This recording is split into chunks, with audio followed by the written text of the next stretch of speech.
जरा सोचिए, हजारों साल पहले जब दुनिया के कई हिस्से अभी भी शायद शिकार वगैरह पर ही निर्भर थे, ठीक उसी वक्त यहाँ भारत की जमीन पर एक ऐसी सभ्यता फल फूल रही थी जिसने पक्के ईंटों के शहर बसाए, और सिर्फ शहर नहीं, ढकी हुई नालियों का पूरा जाल बिछाया, और तो और समुद्री रास्ते से सोचिए दूर देशों तक व्यापार भी किया।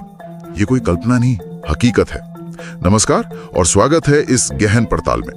आज हम गोता लगा रहे हैं इतिहास के एक बहुत ही अहम और दिलचस्प अध्याय में, हड़प्पा सभ्यता, जिसे सिंधु घाटी सभ्यता या इंडस वैली सिविलाइजेशन IVC इस नाम से भी जाना जाता है। और ये दुनिया की सबसे पुरानी और सबसे उन्नत शहरी सभ्यताओं में से एक है। हमारी ये चर्चा आधारित है हड़प्पा सभ्यता परिचय और खोज शीर्षक वाले दस्तावेज के कुछ हिस्सों पर। हमारा मकसद है इस महान सभ्यता की, आप कह सकते हैं, बुनियादी बातों को समझना। ये क्या थी, इसकी खोज कैसे हुई, कहां तक फैली थी, और हाँ, सबसे जरूरी, इसका महत्व क्या है। कौन सी बातें हैं जो इसे आज भी इतनी खास बनाती हैं। बिल्कुल, और इसका महत्व सिर्फ किताबों तक नहीं है। देखिए, जब 1920 के दशक में इसकी खोज हुई तो इसने प्राचीन भारतीय इतिहास की पूरी समझ को ही एक तरह से बदल कर रख दिया। इसने ये साबित किया कि भारत की जड़ें मिस्र और मेसोपोटामिया की जो महान सभ्यताएं थीं, उतनी ही गहरी और विकसित हैं। इसने हमारे इतिहास को हजारों साल पीछे धकेल दिया। ये बहुत बड़ी बात थी। तो चलिए इसी बुनियाद से शुरू करते हैं। आखिर ये हड़प्पा सभ्यता है क्या? जब हम ये शब्द सुनते हैं तो क्या तस्वीर बननी चाहिए दिमाग में? जैसा आपने कहा, इसे सिंधु घाटी सभ्यता भी कहते हैं। वजह साफ है, क्योंकि इसके शुरुआती और सबसे अहम स्थल जो मिले वो सिंधु नदी और उसकी सहायक नदियों के आसपास ही थे। और इसका समय मोटे तौर पर हम कह सकते हैं लगभग 2500 ईसा पूर्व से 1750 ईसा पूर्व के बीच। आज से लगभग 4500 साल से भी ज्यादा पुरानी बात। हाँ, और यहाँ सबसे जरूरी शब्द है शहरी सभ्यता। ये ध्यान रखना होगा, ये कोई गांवों का झुंड नहीं था। ये बाकायदा योजना बनाकर, सोच समझकर बसाए गए शहरों की सभ्यता थी, जहां हजारों लोग रहते थे, अलग अलग काम करते थे, और एक जटिल एक कॉम्प्लेक्स सामाजिक और आर्थिक व्यवस्था का हिस्सा थे। उस जमाने में दुनिया में कुछ ही जगहें थी जहां ऐसा नजारा था। ये अपने आप में एक बहुत बड़ी उपलब्धि थी उस समय के हिसाब से। ये वाकई कमाल की बात है। अच्छा, अब आते हैं इसकी खोज की कहानी पर। ये मुझे हमेशा बड़ी रोमांचक लगती है। ये कैसे पता चला अचानक से कि जमीन के नीचे इतने बड़े राज दफन है? तो कहानी शुरू होती है 1921 में। जगह थी हड़प्पा, जो आज पाकिस्तान के पंजाब प्रांत में है। वहां रेलवे लाइन बिछाने के काम के दौरान, या शायद उससे पहले भी, लोगों को पुरानी ईंटें तो मिलती रहती थी, लेकिन किसी को अंदाजा ही नहीं था कि ये कितनी पुरानी हो सकती हैं।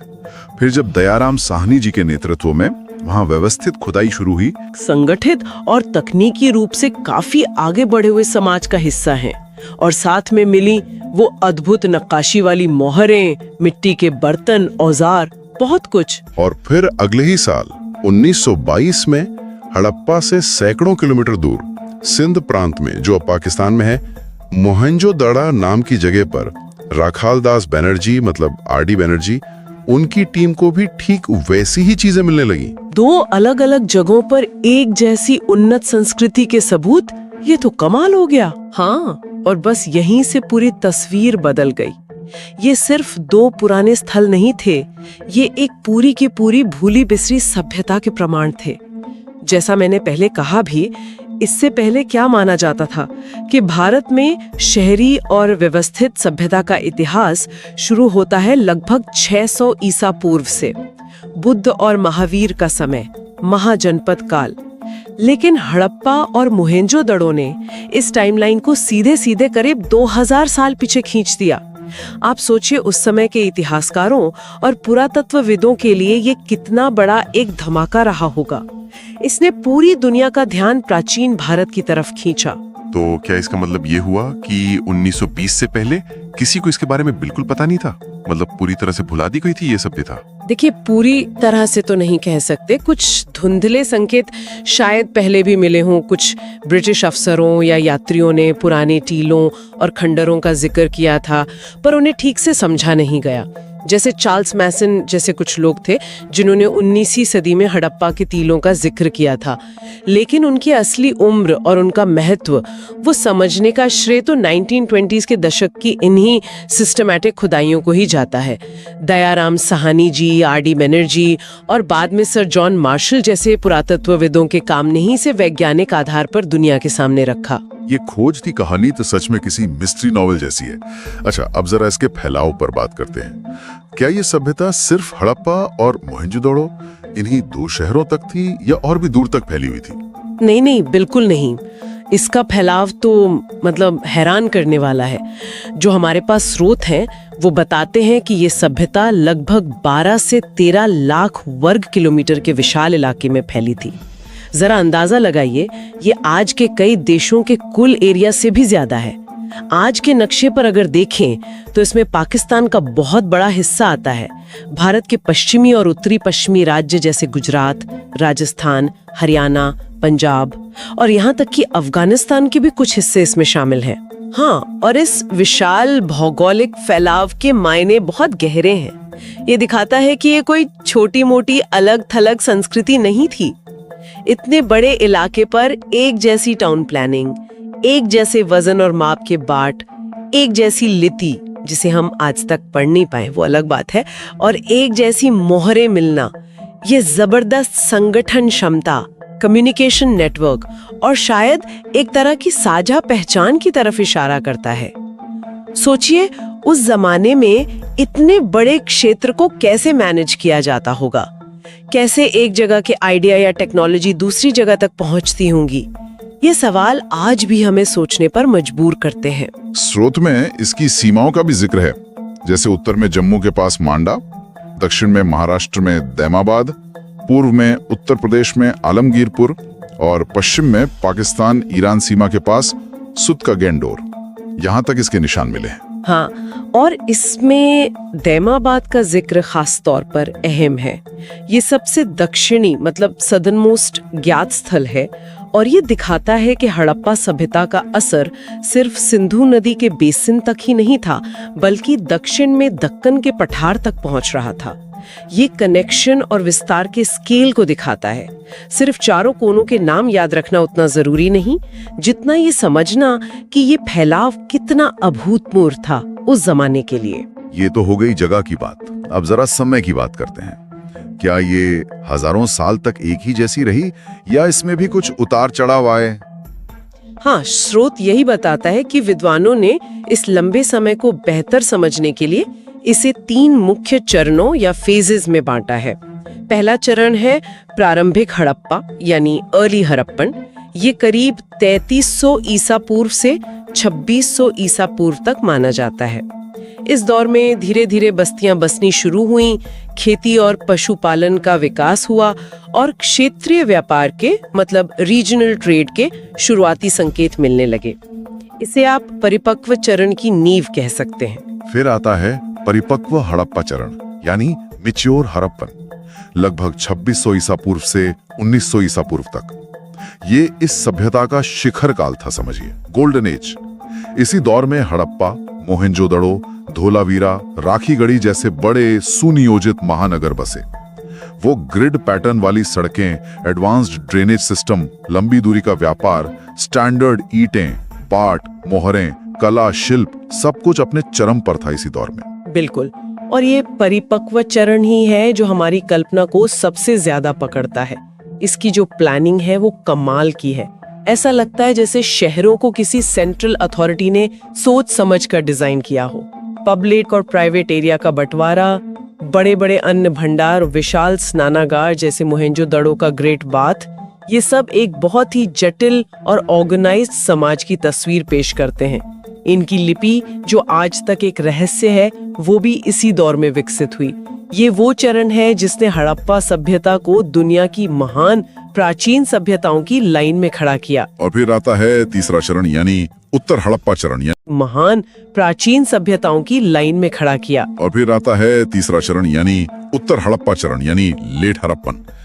ये लगभग 1900 ईसा पूर्व से 1300 ईसा पूर्व तक चला। ये धीरे धीरे पतन का दौर था। बड़े शहर सिकुड़ने लगे, शहरी जो विशेषताएं थीं वो कमजोर पड़ने लगीं और बस्तियां छोटी और ज्यादा ग्रामीण होती गईं। स्रोत में इसके संभावित कारणों के तौर पर आर्यों के आगमन और कुछ प्राकृतिक आपदाओं या जलवायु परिवर्तन का भी जिक्र मिलता है। हालांकि ये मुद्दे आज भी इतिहासकारों के बीच बहस का विषय हैं। हाँ, और ये पतन का दौर भी उतना ही जरूरी है समझना जितना उत्थान का। ये हुआ कैसे? क्या कोई एक बड़ी घटना थी या धीरे धीरे होने वाले बदलावों का नतीजा था? क्या नदियां सूख गईं या उन्होंने रास्ता बदल लिया? क्या बाहर से हमले हुए या फिर समाज के अंदर ही कोई सामाजिक आर्थिक कारण थे? पुरातत्वविद इन्हीं सवालों के जवाब ढूंढने के लिए मिट्टी की परतें और जो अवशेष मिलते हैं उन्हें खंगालते रहते हैं। इस पतन की प्रक्रिया को समझना भी इस सभ्यता को पूरी तरह जानने के लिए जरूरी है। बिल्कुल। अब आते हैं सबसे अहम सवाल पर। इस सभ्यता का महत्व क्या है? क्यों हम आज भी हजारों साल बाद इसके बारे में इतनी दिलचस्पी से बात कर रहे हैं? स्रोत में इसकी कई खासियतों का जिक्र है। सबसे पहले तो है शहरी नियोजन यानी अर्बन प्लानिंग। जैसा हमने अभी बात की, इनके शहर योजना बनाकर बसाए जाते थे। सड़कें सीधी होती थी, एक दूसरे को समकोण पर मतलब 90 डिग्री पर काटती थी, जिससे एक ग्रिड जैसा पैटर्न बनता था। मुख्य सड़कें चौड़ी होती थी और गलियां उनसे आकर जुड़ती थी। और ये ग्रिड पैटर्न सिर्फ दिखने में अच्छा लगे इसलिए नहीं था। ये जमीन के बेहतर इस्तेमाल, ट्रैफिक की आसानी और शायद शहर के मैनेजमेंट में भी मदद करता होगा। ये उस समय के समाज की दूरदर्शिता और संगठन क्षमता का प्रतीक है। ऐसा लगता है कि शहर बसाने से पहले बाकायदा एक नक्शा तैयार किया जाता था। ये उस जमाने के हिसाब से एक बहुत ही क्रांतिकारी विचार था। दूसरी अद्भुत चीज है इनकी जल निकासी प्रणाली यानी ड्रेनेज सिस्टम। जी, हर घर में बाथरूम होता था और पानी निकालने के लिए नालियां बनी होती थी। और ये नालियां घर के बाहर सड़क के किनारे बनी मुख्य ढकी हुई नालियों से जुड़ती थी। इन मेन नालियों में थोड़ी थोड़ी दूरी पर मैनहोल या सफाई के लिए गड्ढे भी होते थे। ये तो वाकई असाधारण है। आज से 4,500 साल पहले पब्लिक सैनिटेशन और वेस्ट वाटर मैनेजमेंट का ऐसा ध्यान रखना, ये सिर्फ इंजीनियरिंग का कमाल नहीं है, बल्कि ये उस समाज की प्राथमिकताओं को भी दिखाता है। ये एक ऐसी व्यवस्था थी जिसे बनाने और मेंटेन रखने के लिए जबरदस्त सामाजिक सहयोग और शायद एक मजबूत सिविक एडमिनिस्ट्रेशन की जरूरत पड़ी होगी। दुनिया की कई और समकालीन सभ्यताओं में भी ऐसी एडवांस्ड व्यवस्था देखने को नहीं मिलती। तीसरी अहम बात है व्यापार और वाणिज्य यानी ट्रेड एंड कॉमर्स। हड़प्पा के लोग सिर्फ अपने इलाके में ही नहीं बल्कि बहुत दूर दराज के क्षेत्रों से भी व्यापार करते थे।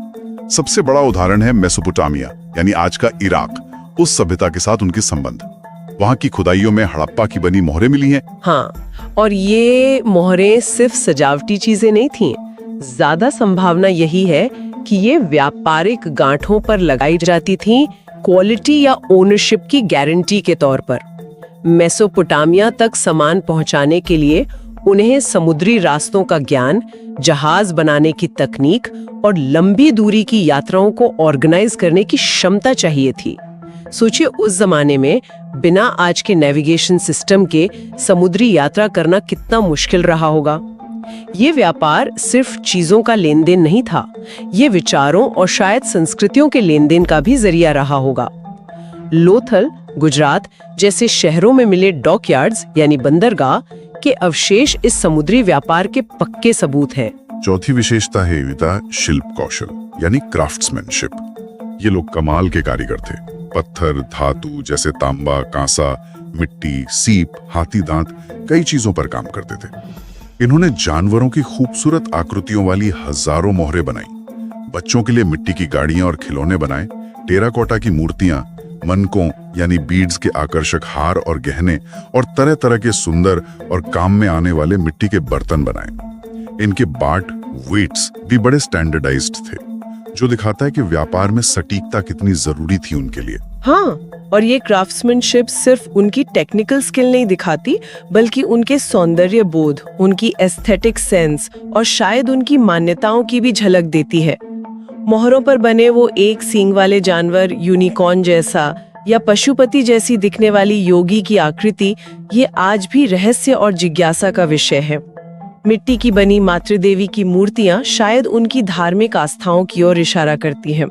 ये चीजें हमें उनके रोजमर्रा के जीवन, उनकी कला और उनकी सोच के बारे में बहुत कुछ बताती हैं, इशारों में ही सही। और एक और दिलचस्प बात जो स्रोत में संकेत के तौर पर बताई गई है, वो है सामाजिक समानता, यानी सोशल इक्वालिटी की संभावना। ऐसा लगता है कि हड़प्पा समाज में शायद अमीर और गरीब के बीच बहुत ज्यादा गहरी खाई नहीं थी, जैसा कि मिस्र या मेसोपोटामिया के कुछ कब्रों से पता चलता है। घरों के आकार में बहुत ज्यादा अंतर ना होना या बहुत भव्य शाही महलों या कब्रों का ना मिलना इस ओर इशारा करता है। ये एक दिलचस्प बिंदु है, हालांकि इस पर अभी और रिसर्च की जरूरत है। ये बात सही है कि हमें मिस्र के पिरामिडों जैसे बड़े बड़े स्मारक या राजाओं की बेशकीमती कब्रें यहाँ नहीं मिली हैं। ज्यादातर घर एक जैसे पक्की ईंटों के बने हैं। ये शायद एक ज्यादा बराबरी वाले समाज की तरफ इशारा करता हो, या शायद उनकी सामाजिक संरचना और सत्ता का रूप हमसे अलग रहा हो, जिसे हम अभी पूरी तरह समझ नहीं पाए हैं। ये भी हो सकता है कि शासक वर्ग रहा हो, लेकिन वो अपनी शक्ति का प्रदर्शन उस तरह से न करते हो जैसा दूसरी प्राचीन सभ्यताओं में होता था। तो कुल मिलाकर अगर हम इस पूरी चर्चा का सार निकालना हो तो हम कह सकते हैं कि हड़प्पा सभ्यता प्राचीन भारत की एक बेहद उन्नत, शहरी और बहुत बड़े इलाके में फैली सभ्यता थी। इसमें अद्भुत नगर नियोजन था, उस जमाने के हिसाब से क्रांतिकारी जल निकासी व्यवस्था थी और इनका व्यापारिक नेटवर्क मेसोपोटामिया तक फैला हुआ था। जैसा कि स्रोत में कहा गया है, यह सिर्फ खुदाई में मिली ईंटों, मोहरों और बर्तनों की कहानी नहीं है। ये हमारे गौरवशाली और जटिल अतीत की एक खिड़की है, जो हमें बताती है कि इस धरती पर बहुत पहले भी कितने व्यवस्थित, कितने कुशल और शायद हमसे कई मायनों में अलग सोचने वाले लोग रहते थे। बिल्कुल सही कहा, और ये हमें कई अनसुलझे सवालों के साथ भी छोड़ जाती है। एक सवाल जो मेरे मन में हमेशा आता है और जिसका संकेत स्रोत में भी है, वो ये है कि आखिर इतनी विकसित, इतनी व्यवस्थित और इतने बड़े इलाके में फैली सभ्यता का पतन क्यों और कैसे हुआ। परिपक्व हड़प्पा चरण का वो सुनहरा दौर धीरे धीरे उत्तर हड़प्पा चरण के सिमटते शहरों और ग्रामीण होती बस्तियों में कैसे बदल गया। स्रोत में आर्यों के आगमन और प्राकृतिक कारणों का जिक्र है, लेकिन क्या यही पूरी कहानी है? क्या जलवायु परिवर्तन ने नदियों को सुखा दिया? क्या संसाधनों का बहुत ज्यादा इस्तेमाल हो गया था? या फिर समाज के अंदर ही कोई ऐसा बदलाव आया जिसने इस पूरी व्यवस्था को बिखेर दिया? इन सवालों के जवाब शायद हमें अतीत को समझने और हो सकता है भविष्य के लिए भी कुछ सबक लेने में मदद कर सकते हैं। ये वाकई एक गहरा सवाल है और सोचने पर मजबूर करता है। शायद इस महान सभ्यता के उठने और गिरने की कहानी में आज के हमारे अपने शहरी जीवन और पर्यावरण से जुड़े मुद्दों के लिए भी कोई सीख छिपी हो। खैर, इस सभ्यता की परतें इतनी हैं कि एक चर्चा में समेटना मुश्किल है। जैसा कि स्रोत में इशारा है, शायद अगली बार हम खासतौर पर उनके नगर नियोजन और वास्तुकला की बारीकियों में उतर सकते हैं, ये समझने के लिए कि हजारों साल पहले के ये मास्टर प्लानर्स आखिर कैसे सोचते थे और कैसे इतने आधुनिक शहर बना पाए।